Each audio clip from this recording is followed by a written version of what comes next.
Good afternoon and welcome everybody out there. Welcome to MyS Focus Activity 8 to 10, Be Prepared. I'm Terry, I'm from the United States, from Seattle, and I am here today with you and with my wonderful co-teacher, Oscar. Hello. Yes, hello, my name is Oscar. I'm a teacher at the Via Baracca School in Florence with Terry, and I'm from South England. Yes. I love when we get the western side of the Atlantic and the eastern side of the Atlantic. This British English and American English. Yep, absolutely. It's good because we can talk about those differences, like flatmate and roommate, which to me is strange because in English, British English, roommate is who you share a room with, but can you say roommate for somebody you share the flat with? Housemate. Okay, housemate, yeah. So we would use roommate if you share an apartment and housemate if you share an actual house. Yeah, but even then, it's like they're not your roommate, they're your apartment mate, if they're in the apartment. But that just sounds funny. True. True. But I think the thing is that in America, we don't ever call a house, an apartment, a condominium, a flat. And so for this reason, you can't have a flatmate, because a flatmate, really, before actually learning any British English, if someone said flatmate to me, I would think that my boyfriend was flat. My husband had been squished. There's no flatmate. Yeah. He's flat. Oh, he can't sing. Maybe Domenico, maybe your friend can't sing. Oh, and he can't. So anyway, welcome, Sabrina from Genoa. How are you today? Are you locked down in your house, or do you have one of those special permissions to get out and about sometimes? I am becoming envious of everyone who gets to go to work. Yeah, and you have a balcony, don't you, or do you? I have a very tiny balcony in a very small, they call it a cortile, but really, if I stand on my balcony, I just look into my neighbor's kitchen. I think I remember, Yeah. I experimented today with, opening up the windows and pushing my chair as close to it as possible so I could try and sunbathe. Yes. But the sun then went up. Yeah, I have one spot here in the living room that gets sun from about 3 until 4. I have to move to stay with it. But yeah, I when I'm not here with all of you, I'm there on the floor with a book. That sounds good.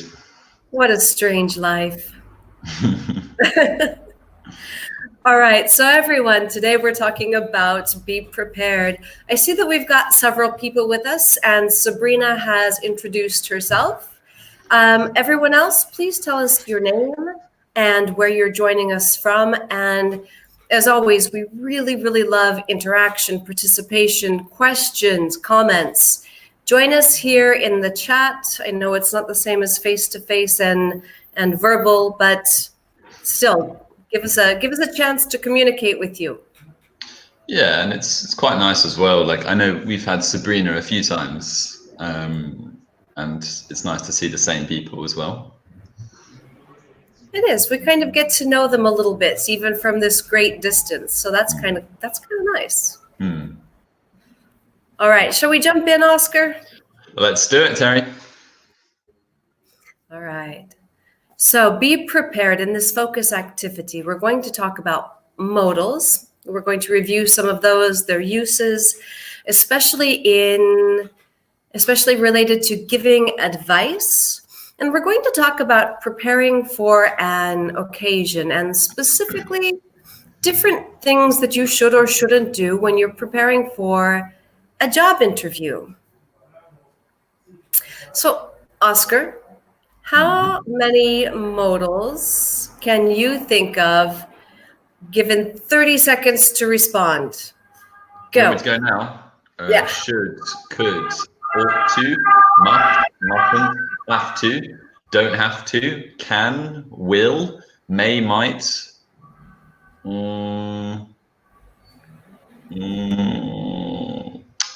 Another M? May, might, must. There it is. Wow. All right. Not even 30 seconds. That was 12 seconds. I'm impressed. All right. Thank you. Sabrina says, I have been staying at home. I have been staying at home for 1 month. I have learned this morning the present perfect continuous. Wow. Excellent. Just one thing, Sabrina, remember, for a period of time, since a specific time. So for 1 month or since March. But excellent. Present perfect continuous. Wow. That's not easy. All right. So I see we've got 8 people with us, and Sabrina is the only one who's joining us in We've got interaction. 7 other students and 2 teachers just for Sabrina. It's pretty great, isn't it? It is. But don't be shy. Join us. Tell us your name, where you're from, and interact with us. We really love it. Oscar, can I let you take this over? Absolutely. I'm late. In your opinion, what are the worst mistakes someone can make when attending a job interview? All right, so let's ask the audience. What are the worst mistakes someone can make when attending a job interview? So we have Valentina from Trieste. Welcome, Valentina, also.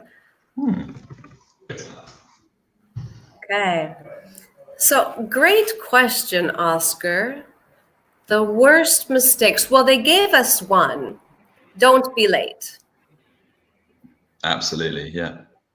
So what does late mean to you? Does that mean if your interview is at 2 o'clock and you arrive at 2 o'clock, that's okay? No, you have to be early. You have to be.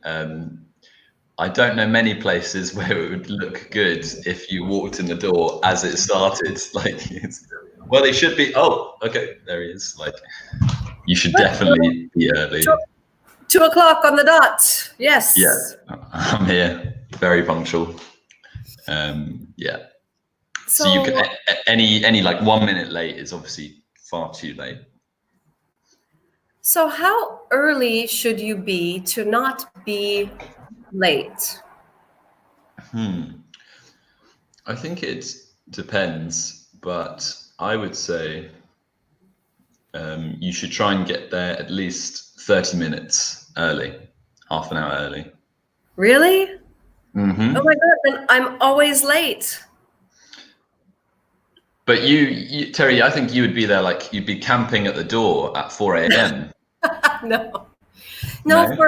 for a job interview, I always arrive about 15 minutes early because I also don't want to put pressure on the person who I'm meeting with. That's a good point, actually. Yeah, there's too early. Yeah. So we have Alessandro from Treviso. We have Patrizia. Where are you from, Patrizia? And Alessandro. The worst mistake for me is arriving late. We don't need a preposition for late or early, but excellent. I agree with you, Alessandro.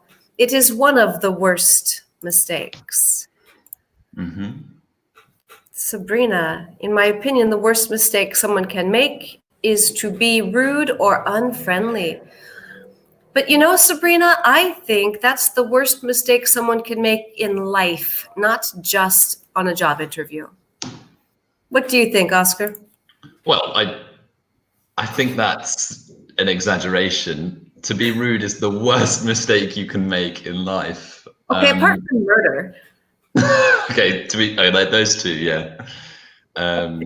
Absolutely, it's not going to be a good impression. You know, like you're trying to meet a potential employer, and a lot of that interview is just seeing if you fit the culture, isn't it? If you will fit the group, and if you're unfriendly, and maybe they're all unfriendly, then you might. I don't know. Yeah, you might. There's Okay, some let's see. horrible job where you do have to be unfriendly, you know? Well, I sometimes think that the government call centers, like IMPS and those, I think that being unfriendly is a prerequisite. Yeah. Anyway, sorry if any of you work for a call center for the government. I'm kind of joking, but I've had some really bad experiences. So, all right, Sabrina, you agree with me? Thank you, Sabrina. All right. Can we ask directly then? What is the worst mistake you have made In a job interview? Yeah. Or what in is the life? worst that you've made? Did you say my life? No, or in life. Oh, or in life. Well, that might get a bit too heavy. I don't know. It might. Yeah, a worst mistake I have made is being too casual, being too like confident, sort of acting like I already had the job, you know. Now, is that a bad thing? In that situation, it was because it just came across as too cocky, I think. Oh, cocky. Cocky. Now, that is a great colloquialism. Cocky. What does that mean? Yeah, it means arrogant, brag, boastful, Okay. Great. overconfident. Overconfident. Okay. So what about all of you out there? Oscar asked a great question. What is the worst mistake you have made in an interview? I think when I was much younger, one of the worst mistakes I ever made in an interview was I had studied just enough communication to believe I understood how things worked. And so I tried to do the mirroring thing, you know, when someone leans back, you lean back. When they seem interested, they lean forward, you lean forward. And I hadn't perfected my skills by any means. And it was this man's office, and so he was very relaxed. He did the whole man spreading thing, and so I did as well.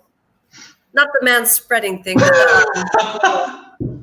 and I think he started to look at me very funny, as if I had no idea what I was doing, and so I learned that you can't always mirror. You can't always try to behave as the person that you are with. Interesting. Yeah. Sometimes you shouldn't copy the body language. So I thought you were going to say like he fainted and so you did too or something. Thank God it didn't go that far. So Valentina, I haven't is in this moment. And you were talking about a past situation. So what do you need to change? I'm not going to tell you. I'm not going to tell you. Different tense, Valentina. Yeah. This is present perfect. Would you be like, so now, if we're doing an interview now, Valentina, you don't have your CV now? I don't know. I haven't brought my CV today either. Yeah. Now, a British thing. Do you say either or either? Oh, I say either. Either. And I say either. But my mom says either. Yeah. I think it's one of those ones that slips detection. Like if somebody said either one, an English person, I probably wouldn't pick up on it. Like I think either or. Okay. All right. So. Oh, Sabrina. The worst mistake I have made is to say to be available to work from Monday to Sunday. Too much availability isn't good. Interesting. Absolutely. Sometimes they will take advantage. Approfittare, take advantage of someone who says they are available all the time. I always say I'm not available on Sundays. I don't work Sundays. What about you, Oscar? Well, to be honest, for me, Terry, I don't really have a big distinction between, the working week and the weekend. I don't really particularly have to have like one day off, although it's nice. But that depends. If I was working loads of hours every day, I would definitely want, a day off. But it wouldn't be the end of the world for me if it was like, oh, Sunday, do a few hours. But that's just like, I just have that. That's just Sunday is my special day. your special Terry day. It is. It's my sleep late and spend as much time in the kitchen as possible day. It's I nice. have to say that this quarantine has really helped me to perfect my Italian cooking. I've been making all sorts of pasta sauces. I've made pizzas at home. I made cinnamon rolls, which Domenico had never eaten before. So I'm having Cinnamon some fun. rolls. So they're really nice. Have you ever had one? I must have done, but I haven't had a Terry cinnamon roll. So that's my request for the welcome back bake off. All right, it's on the list. You prefer cheesecake or cinnamon roll? Do I prefer? Can you repeat, please? Would you prefer cheesecake or cinnamon roll? Oh, don't make me choose. I'd like to try a cinnamon roll. All right. So let's go on. Could I trouble you to read, please? Can indeed. Thank you. Do's and don'ts. When preparing for an interview, there are a few important things to remember. You should always go over potential interview questions and practice your answers. You ought to dress nicely. Unless you live in Hawaii, you had better not turn up to an interview in shorts and a t-shirt. It's also a good idea to keep up with recent events in the company you're applying to. By doing this, you will come across as a knowledgeable, intelligent candidate. Remember, first impressions are very important, so follow these simple steps to make sure you stand out from the crowd. So lots of modals and lots of phrasal verbs. Sabrina, sometimes yes, sometimes no. She says, now in quarantine, the days seem always like Sunday. For me, I get confused as to what day it is. And I know it's Sunday when I know I don't work. That's about it. Yeah, every But day. I think before I was not particularly good at keeping track of the dates, and now it's even worse. I'm like, it's a week into April? What? How did that happen? Yeah. All right. I don't want to give anybody an answer, Oscar. I think that we have a smart group with us. And so I want them to tell us which phrasal verbs they find, which phrasal verb in the text means to arrive, to review, to give a certain impression, to be different, and to be up to date. So they have to find the phrasal verbs. Oscar, are you up to date with changes in the English language? Oh, that's an interesting question. Well, this course we do at MyYes is constantly being updated. So in that sense, yes. And of course, as a hip young dude, I'm always up to date with the latest lingo. So in that sense, yes. What about you, Terry?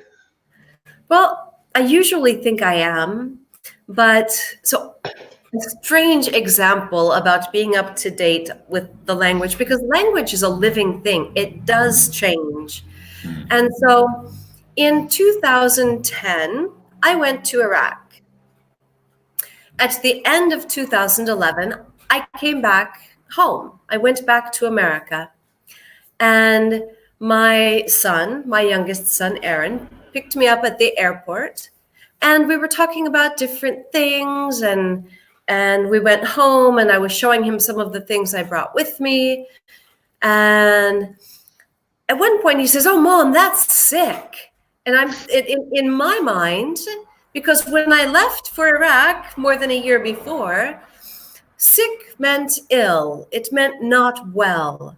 And I was like, no, really, it's neat. It's great. It's cool. And he's like, I know, it's sick. Yeah. Sick means positive. Sick is good.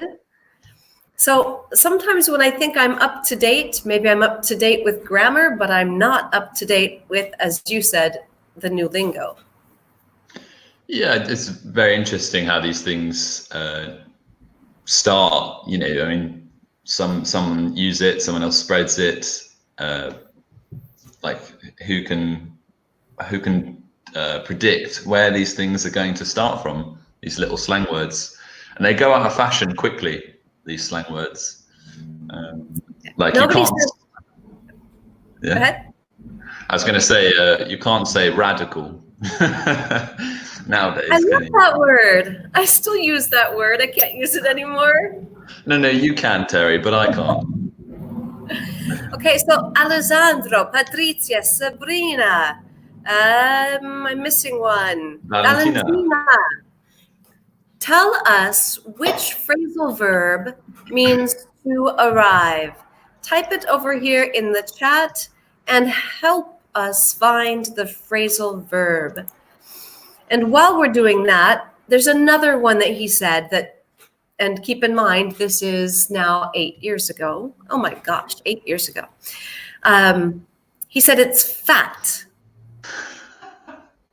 which I thought was also not a nice thing to say. But apparently it had a good meaning. It changed into it had a good meaning when I came back. So language is a strange thing. All right, Oscar, to help move on, shall we start talking about these phrasal verbs again? Yeah, well, let's do the first one just as an example. So, to arrive, to turn up. What time are you going to turn up to the party? Okay. Okay, so what is a phrasal verb, Oscar? The phrasal verb is a verb with a preposition that has a different meaning. Exactly. But you know, give me the Terry definition because it will be literally textbook. That was perfect. It's a verb plus a preposition that changes the meaning of both. That creates new meaning by combining them. Oh, they all came through at the same minute. Did. Sabrina, Patrizia, Alessandro, very good. Well done. Next. And sorry, but with this chat, there's a delay of about 30 seconds from when you send to when we see. So sorry about that. All right. How about to review? Oscar, do you review your CV before a job interview? Absolutely, yes. I make sure that everything on there is true enough. And that, you know, there's nothing that if I get asked a question about it, I will look unprepared. Excellent. So Sabrina says to review is to keep up. That's a different one. To practice, that's not a phrasal verb, Patrizia, but to practice. But to review. So to review, if I want to send my CV for a job, I will review it. I will take it and I will read line by line. I will be sure that there is no spelling or punctuation error. This is to review. So is review? We're And going to assume there's a minute delay and they've got it, I'm sure. yes. And I also want to just say, often with these slides, the answers go in order in the reading. These do not.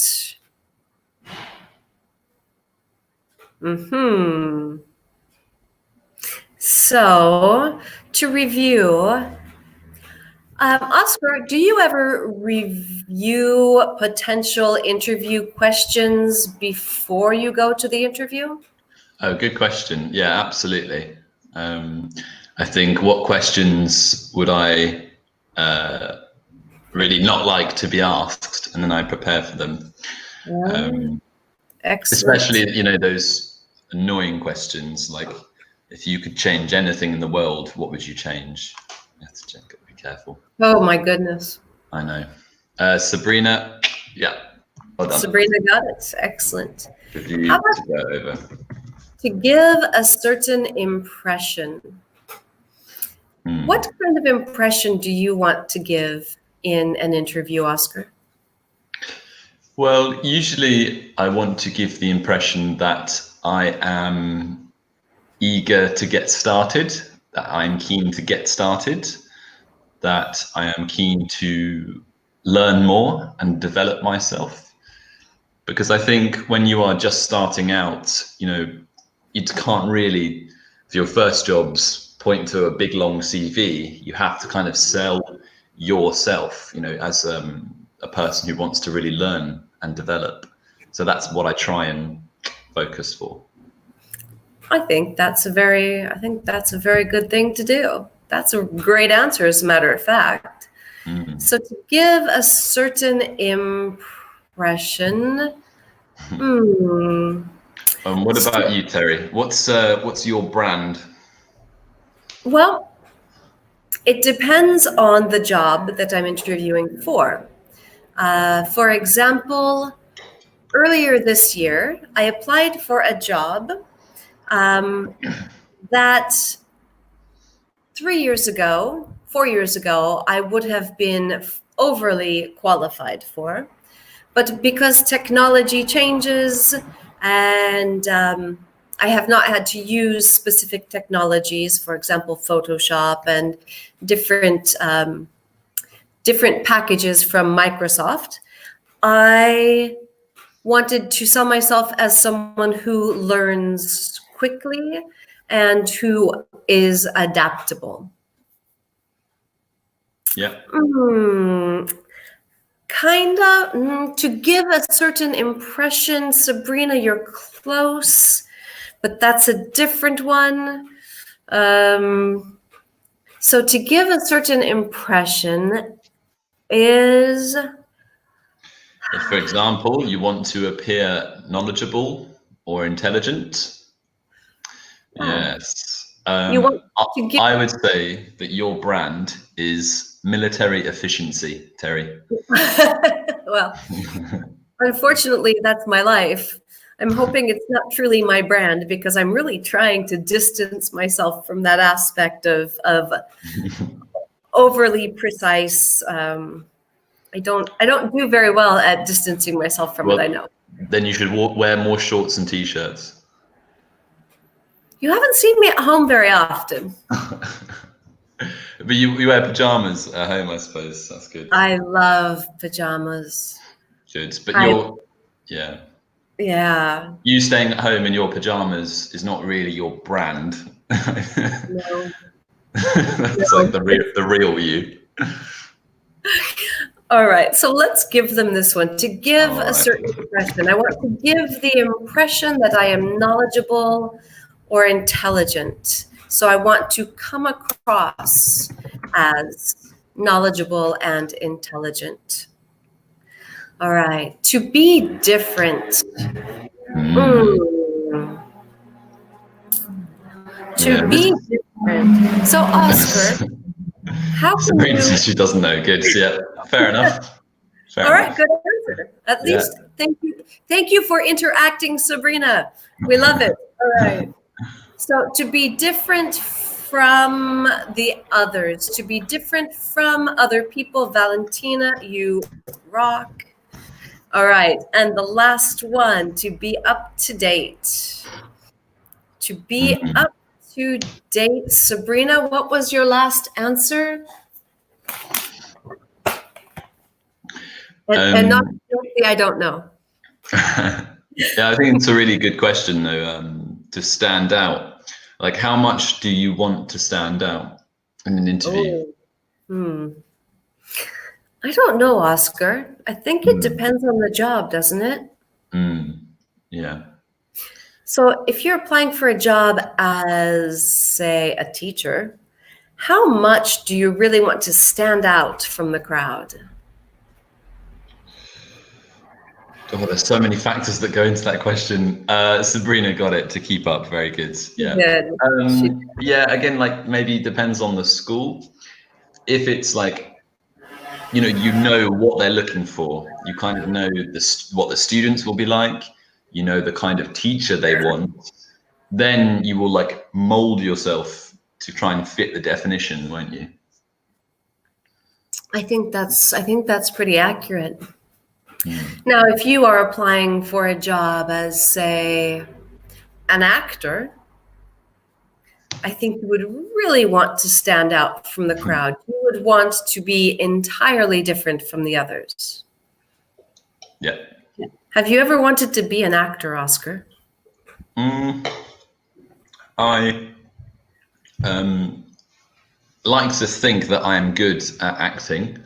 I loved acting when I was younger, but I started to find it also very stressful, like having to rehearse and perform.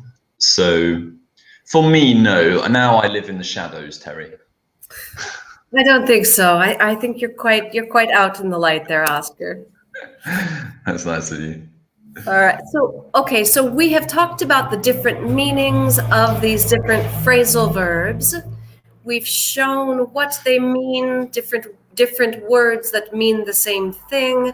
So now, Patrizia, Sabrina, Valentina, Alessandro, I know I'm forgetting somebody. Tell us what word goes to which sentence. So shall we read the sentences, Oscar? Number 1, a well-written CV will help you blank from the other candidates. You should never blank late to an interview. You ought to blank the information on your CV to make sure it's correct and up to date. Good. Sorry, that made me think of the military. Yeah. Blank out my information. Yeah, like it's all top secret. So Sabrina, thousands, Sabrina, literally thousands of phrasal verbs exist. And the only way, and I'll be honest about this, the only way to learn them is to memorize them, because we can't say, okay, if the verb is this, then the idea is this, and it just changes a little with the preposition. It doesn't.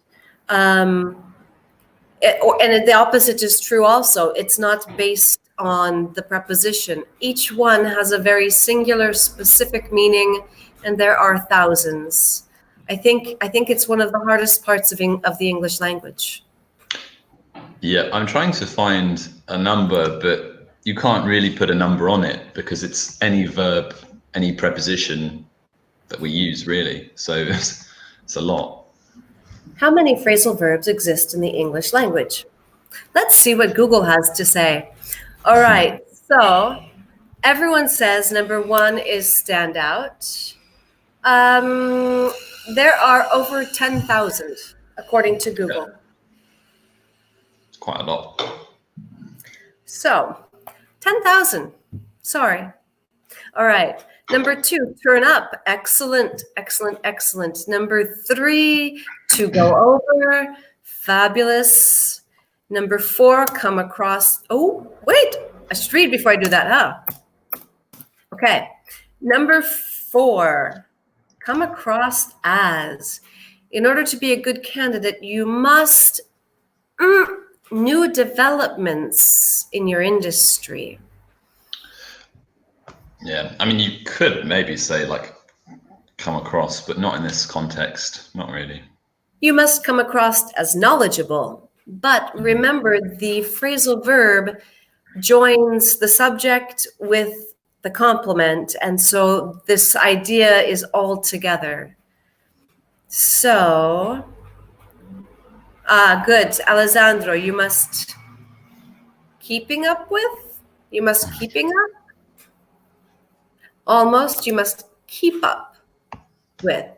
Remember, must is a modal verb, and after the modal verb, it's always the bare infinitive. Good, Alessandro. Keep up. Nice. All right. Number 5. Yes, very important. Pay attention to your body language. Sit up straight. Wait, nobody got number 5? Nobody got number 5 yet. Would you like to read it, Oscar? Pay attention to your body language. Sit up straight. Make eye contact. Smile. And don't fidget. This will help you confident and focused. Okay. Yeah, this for me is I'm always very aware of my own body language in interviews because I'm a sloucher. I always slouch. Oh, what is slouch? Oh yeah, to slouch is like to like hunch. Hunch. To not have good posture. Yeah. So hunch. Good posture. All right. Number 5, come across as. Okay. So everyone, what do you think makes people stand out in an interview? Can you stand out in a good way and a bad way, Oscar? Absolutely. You stand out. You stood out to me. Yeah, I think so. It depends on the adjective, yeah, to make it positive or negative. What do you think, Terry? I think that it's intended to be positive, but I think that I've heard it used in negative ways. Yes, he really stood out from the others. Kind of in a sarcastic tone, perhaps.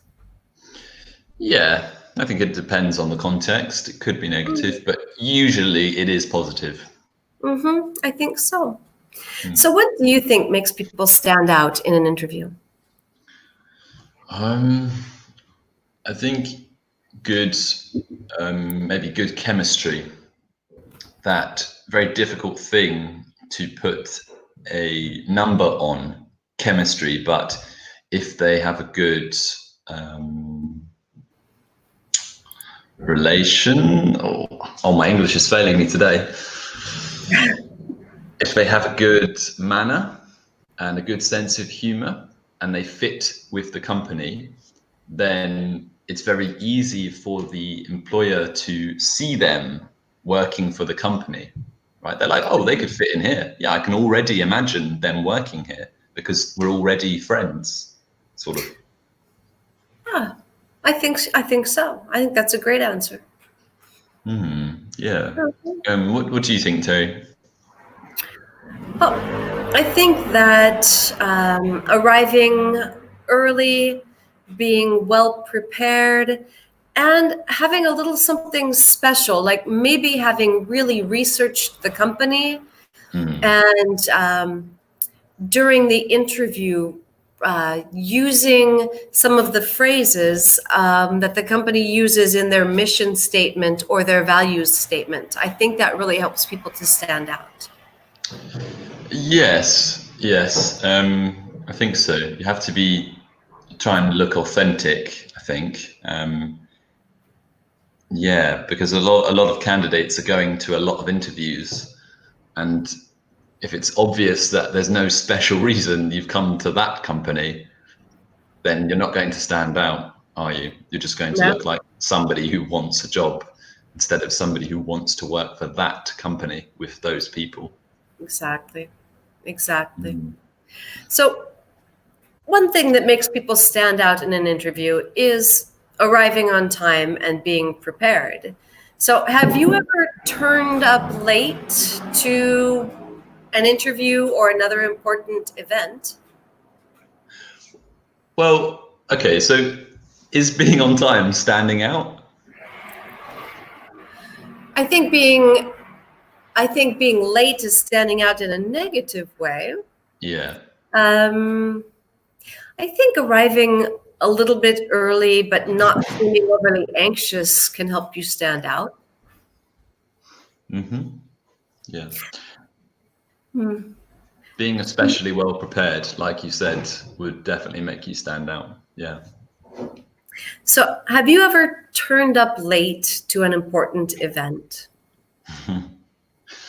Um, I feel like yes, definitely, but I can't remember off the top of my head. Okay, yeah. I turned up. I turned up late to my great uncle's funeral Oh, because mainly I walked into the wrong the wrong funeral, oh my God. and it took me about 10 minutes to realize. Oh, Oscar. I was like, I don't recognize any of these people. And then my brother Wow. found me. Wow. Oh my gosh. Well, all right. So Sabrina says, I think so. We need the object here. I think it makes people stand out to be professional and serious, but also to smile. We can't be a smile. Smile is that active verb. So I think it makes people stand out to be professional and serious, but also to smile. I Yeah, agree with Sabrina. I think you could maybe use the adjective to be smiley. I like that adjective too. To be smiley. Yeah. All right. Um, Terry, I don't believe you have ever, except if it was a traumatic event in your childhood, being late to something, and that's why you're always so on it. But have you ever been late? so my father was Air Force. My grandfather was 24 years Air Force.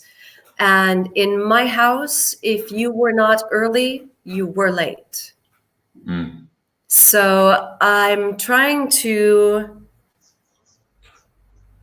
I was late. Well, okay, I was late for me. The first day that we were teaching, not the first day, one of the first weeks at Sati, Ah. my bus was 20 Mm. minutes late. So I Mm. usually arrive to teach. I arrive about 25 to 30 minutes early.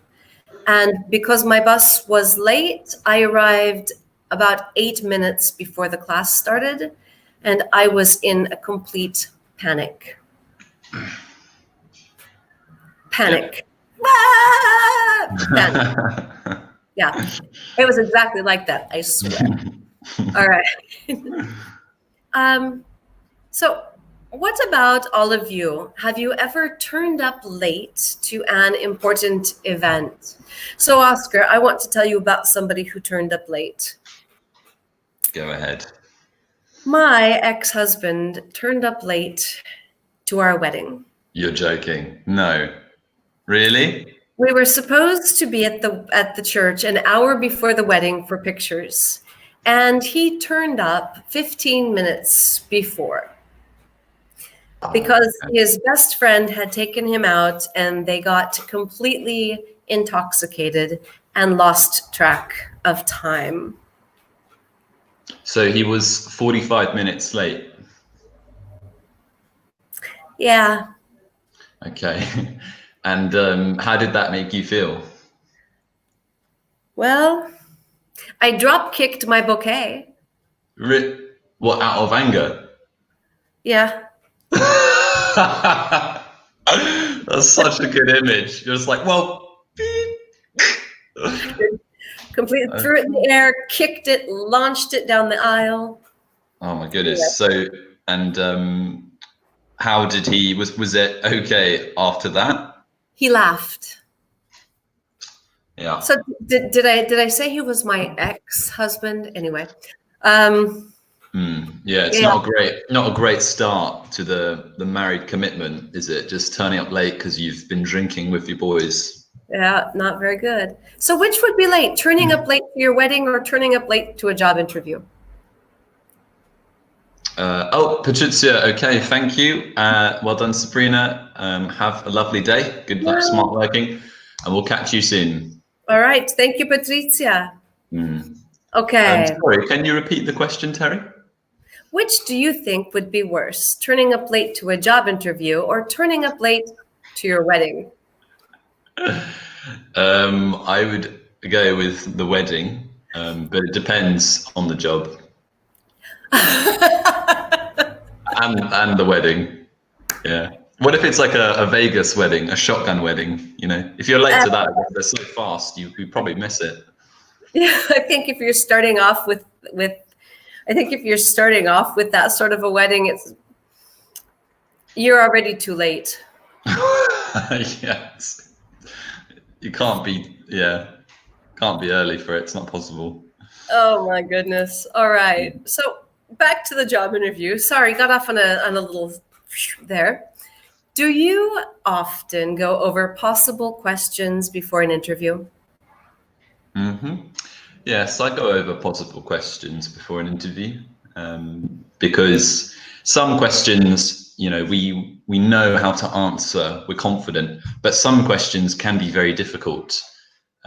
For example, if you have not been working and there's like a gap on your CV, then you're going to be asked, what were you doing in the gap? That's a question you would want to prepare for. Absolutely. What are some common questions that you hear in a job interview that you might want to prepare for? So why is there a gap in your CV, in your work experience? That's excellent. What are some other questions? Why is there a gap in your CV? Why do you want to work for this company? Exactly. What's the most? Yeah. Not why do you want a job, but why do you want to work for this company? That's a very different question. Terry, I have a question for you. What is the most difficult question you have been asked in an interview?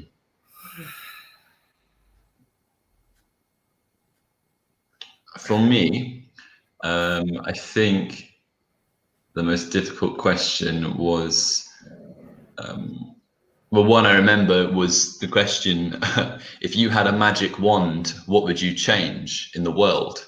And immediately I couldn't think of anything else. Just it came into my head. It was like that question, this question, this question. How did you answer? Probably something terrible. You know, I mean, what can you say? Just said, oh, well, I'd like to maybe make people more nicer. More nicer, Oscar. More nicer. Oh my God. More nicer. It's funny for me, though, that you remember the question, but not your answer. It stuck out. That one. I think for me, the most difficult question is always, why did you leave or why do you want to leave your current employer? Because you always want to come across as positive. Even if something you say is negative, you need to spin it into a positive. And so if the reason is that your current boss is a megalomaniac, controlling narcissist, you have to find a way to say that nicely. Absolutely. Or if the question is like, what is your biggest weakness? You can't say, oh, I'm lazy. No, you can't. No. Doesn't go down well in an interview. Say, well, you know, sometimes I'm not motivated, but when I feel that there's something, when I feel like I'm not motivated, I have to find something special in the project that really propels me to do better. And so then I always find something, and it always makes the project better in the end. Mm-hmm. Absolutely. Good answer. Quite a lot of crap there, but anyway. It's a job interview. Anyway, it's a job interview. So, sorry, but our time is up, and Oscar and I both have to dash off to, we have to dash off to another focus activity, same level, I think. Yes? Yeah. Same level, and we're talking about fame. So if you want to join us, stick around. We'll be back at the top of the next hour. Yeah. All right. See you later, guys. Well done. Bye. Ciao.